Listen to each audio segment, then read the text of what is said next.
Perjalanan kami dimulai pada hari Kamis 22 Mei 2025. Kami sudah bersiap dari jam 4 pagi dan tak lama taksi yang kami pesan sehari sebelumnya sudah sampai di rumah untuk mengantar kami ke Bandara Soekarno-Hatta. Kami kemudian berangkat pukul 4:14. Perjalanan kami dari rumah ke bandara memakan waktu sekitar 46 menit. Tepat di jam 5 pagi, kami berdua sampai di Terminal 2F Bandara Soekarno-Hatta.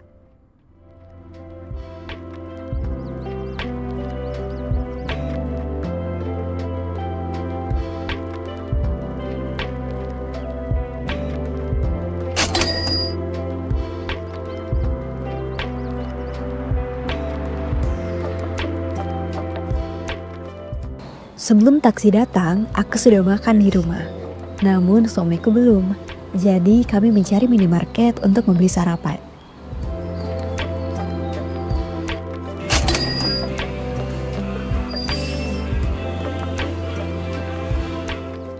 Setelah makan, kami mencari musola dan melaksanakan sholat subuh.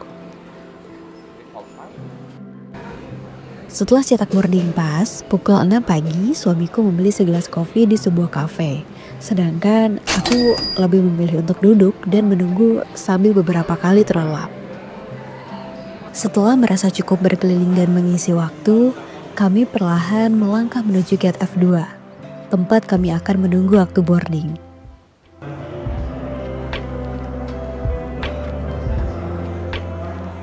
Di sana kami duduk bersebelahan, membiarkan waktu berjalan perlahan sembari menatap jendela besar yang menyuguhkan pemandangan landasan pacu. Beberapa pesawat melaju dengan mantap, lalu terangkat pelan ke udara, seperti harapan-harapan yang juga ikut terbang tinggi. Pukul 8.30, kami boarding, 15 menit lebih cepat dari jadwal yang tertera pada boarding pass.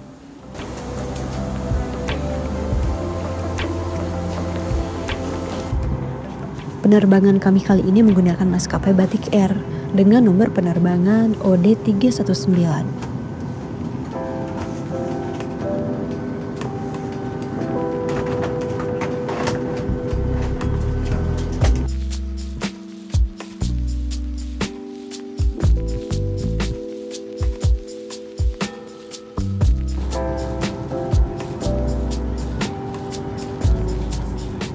Cuaca tidak kunjung membaik, bahkan intensitas hujan semakin besar.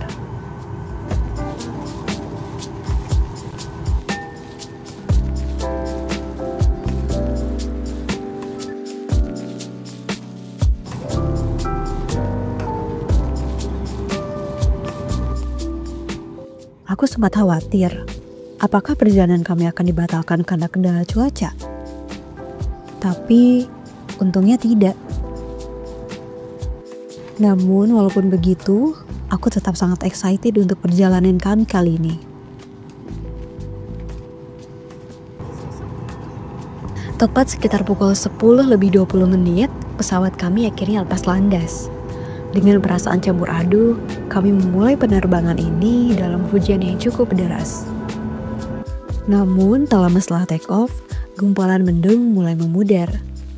Dan langit di atas sana tampak tenang-tenang saja. Seperti manusia, kadang wajahnya tampak murung, tapi jauh di dalam, jiwanya tetap cerah dan riang.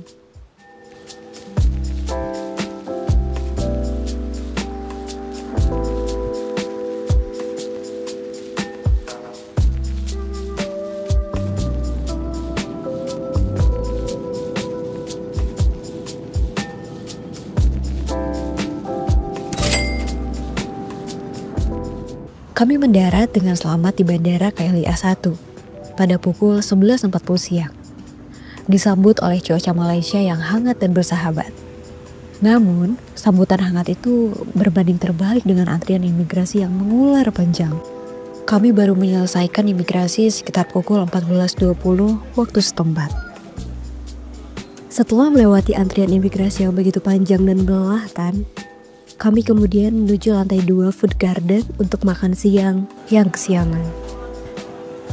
Kami makan di Little Wok and Sizzling, rekomendasi yang aku dapatkan dari TikTok. Benar saja, rasanya lezat, porsinya besar, harganya juga bersahabat. Kamu tidak perlu keluar bandara kalau ingin makan. Jika berkesempatan kesini lagi, aku akan pesan nasi goreng Malainya lagi.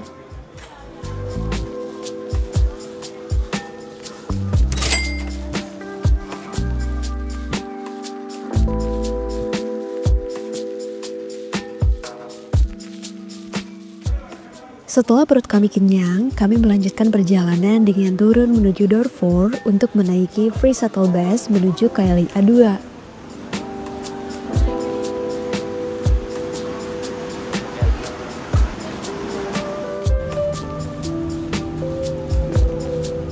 2. Busnya terasa nyaman dan bersih, dengan kursi yang empuk dan juga pendingin udara yang sejuk.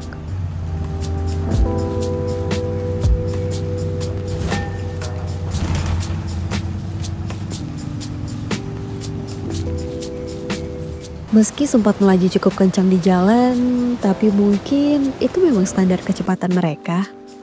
Perjalanan dari KLIA ke KLIA 2 memakan waktu sekitar 10-20 menit. Sepanjang jalan, kami disuguhi pemandangan landasan pesawat yang terbentang luas, bangunan-bangunan bandara yang megah, dan langit yang perlahan mulai cerah. Dan suasana sore itu terasa hidup namun tetap tenang. Ada sensasi yang khas ketika duduk di bus menuju terminal berikutnya.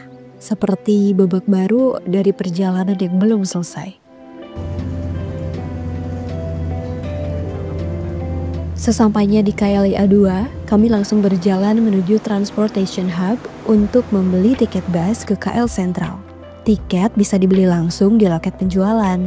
Atau jika kamu ingin lebih praktis, tersedia juga mesin tiket yang bisa dilakukan pembelian secara mandiri.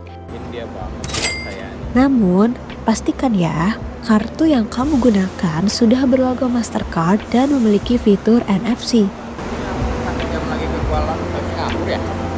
Bus menuju KL Sentral tiba tepat waktu dan berangkat sekitar 7 menit kemudian setelah semua penumpang naik dan tempat duduk terisi penuh. Sebelum bus melaju, sang sopir sempat mengingatkan bahwa makan dan minum tidak diperbolehkan selama perjalanan.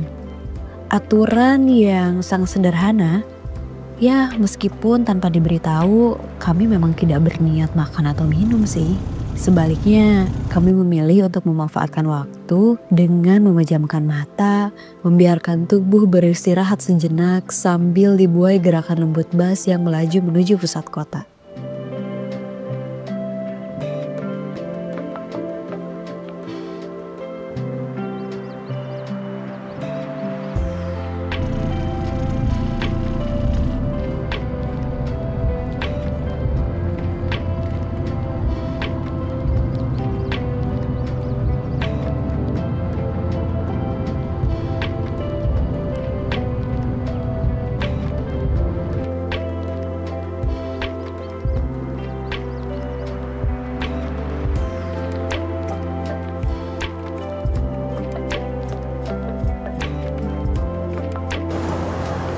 Ini mah kayak Plaza Bintaro. Itu MRT kebetulan yang satu itu, yang 1 ringgit itu, 2 ringgit ya. Kami kemudian melanjutkan langkah ke lantai 2 Mall New Central untuk membeli kartu Touch and Go. Kartu yang akan kami gunakan selama berkelana menggunakan transportasi umum di Kuala Lumpur. Jujur di sini aku membuat kesalahan. Harusnya aku tuh cukup top up 50 ringgit untuk berdua, tapi malah 50 ringgit per orang. Alhasil saldonya jadi kelebihan. Ya, pelajaran penting. Periksa dan hitung dulu sebelum tap isi saldo.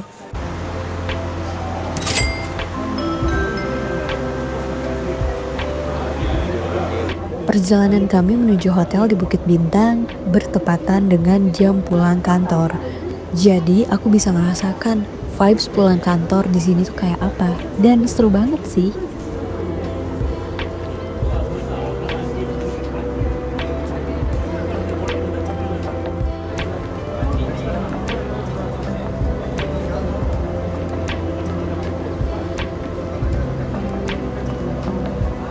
Begitu keluar dari stasiun monorail Bukit Bintang, kami langsung berjalan kaki menuju hotel yang akan kami tempati malam ini. Jaraknya sekitar 500 meter, cukup dekat dan bisa ditempuh dalam 7-10 menit jalan santai. Di sepanjang jalan, kami menikmati suasana Bukit Bintang yang hidup.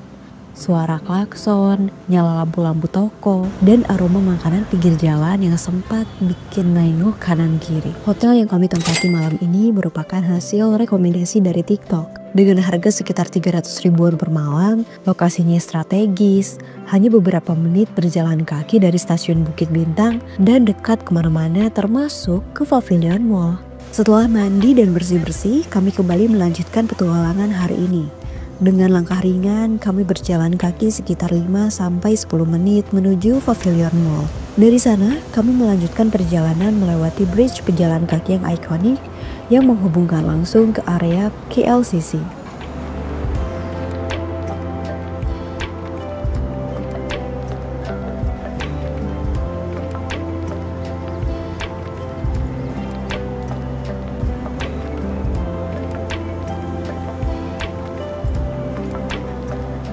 Malam itu, kami memutuskan makan malam di dekat KLCC Tower, di sebuah tempat makan yang cukup terkenal di kalangan wisatawan dan juga warga lokal. NZ Curry House. Biasanya jadi incaran karena bisa makan sambil menikmati view ikonik Kuala Lumpur. Namun sayangnya, semua kursi di area luar yang menghadap langsung ke KLCC sudah penuh. Akhirnya kami duduk di bagian dalam.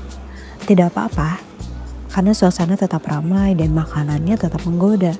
Kami memesan hidangan sederhana namun mengenyangkan. Dan total pengeluaran kami malam itu hanya sekitar Rp20 untuk berdua. Setelah kenyang makan di NZ Curry House, kami melangkah keluar dan menikmati keindahan KLCC Tower yang berdiri megah di tengah malam. Kami menghabiskan waktu dengan obrolan kecil yang hangat, ringan tapi bermakna tentang perjalanan hari ini, tempat-tempat yang sudah dilewati, dan rencana esok yang belum pasti. Setelah puas menikmati keindahan KLCC Tower di malam hari, kami melanjutkan langkah menuju Surya KLCC untuk menaiki bus GoKL menuju Pavilion. Dari balik jendela bus, kami justru menikmati suasana malam kota yang hidup. Lampu mobil yang berbaris, gedung-gedung tinggi yang menyala, dan orang-orang yang masih berlalu lalang meski hari sudah cukup larut.